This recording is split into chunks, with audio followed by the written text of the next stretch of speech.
নমস্কাৰ সকলোকে আপোনালোক সকলোকে পুনৰবাৰ আদৰণি জনাইছো ৰিটাছ ডিজিটেল ক্লাছলৈ আজি আপোনালোকৰ বাবে লৈ আহিছো এম লক্ষ্মীকান্তৰ ইণ্ডিয়ান পলিটিৰ থাৰ্ড চেপ্টাৰৰ 10টা এমসিকিউ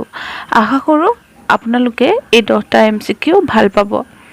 আহকচোন এই 10টা এমসিকিউ চাই লও প্ৰথম প্ৰশ্নটো হৈছে which of the following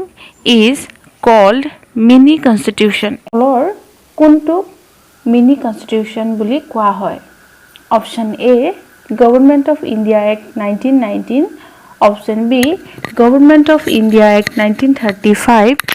option C 42nd constitutional amendment option D 44th constitutional amendment ইয়াৰ শুদ্ধ উত্তৰটো হৈছে option C 42nd constitutional amendment ইয়াৰ পাছৰ প্ৰশ্নটো হৈছে the idea of concurrent list in the Indian constitution is taken from the which constitution ভাৰতবৰ্ষৰ concurrent listৰ ধাৰণাটো কোনখন সংবিধানৰ পৰা তুলি অনা হৈছে option A Ireland option B Canada option C Australia and option D Japan আৰু ইয়াৰ শুদ্ধ উত্তৰটো হৈছে অপশন সি অষ্ট্ৰেলিয়া ইয়াৰ পাছৰ প্ৰশ্নটো হৈছে how many schedules were there in the original constitution of India ভাৰতবৰ্ষৰ প্ৰকৃত সংবিধানখনত কিমানটা schedules আছিল option A 8 option B 9 option C 10 and option D 11 আৰু ইয়াৰ শুদ্ধ উত্তৰটো হৈছে option A 8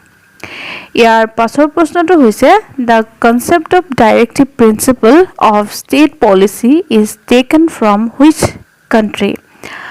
directive principle of state policy ধাৰণাটো কোনখন দেশৰ পৰা তুলি অনা হৈছে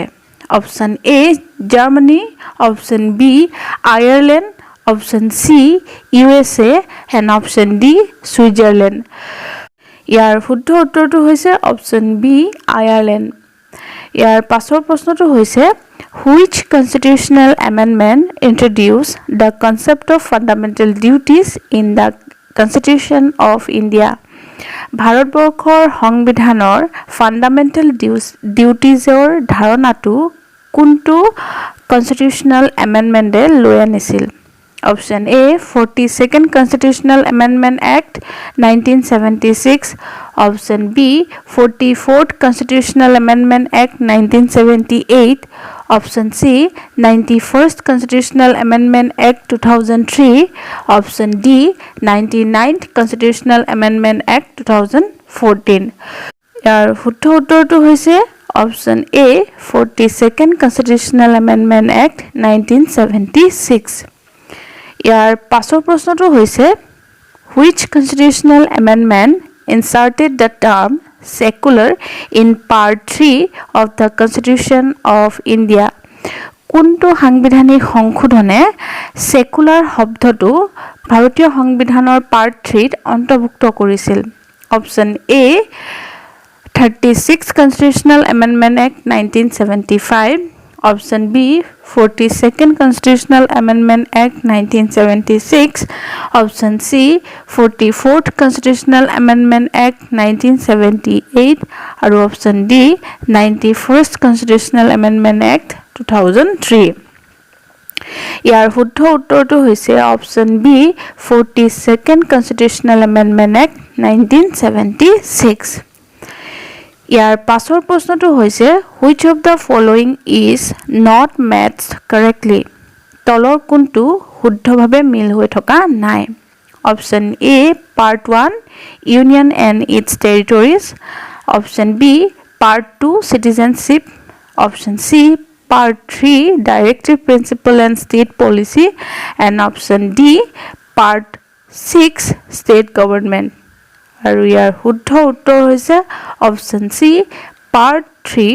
directive principle and state policy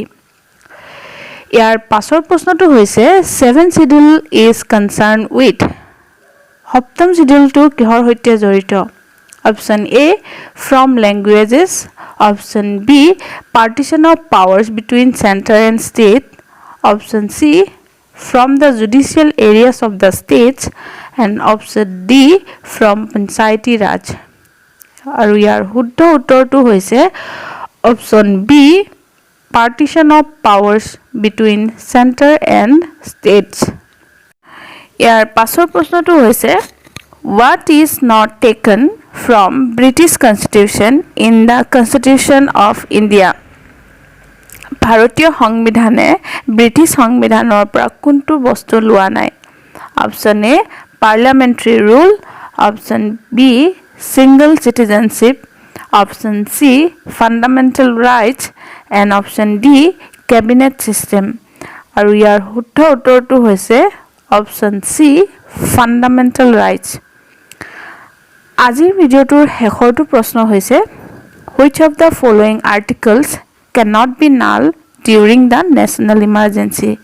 national ইমাৰ্জেঞ্চিৰ সময়ছোৱাত তলৰ কোনটো আৰ্টিকল অক্ষম হৈ যায়? Option A article 14 and 18, option B article 19, option C article 20 and 21, option D article 29 and 30। ইয়াৰ শুদ্ধ উত্তৰ হৈছে অপশ্যন চি আৰ্টিকল 20 and 21। তো আজিলৈ ইমানেই। আশা কৰোঁ আপোনালোকে এই 10টা MCQ ভাল পাব। তো আজিৰ বাবে ধন্যবাদ।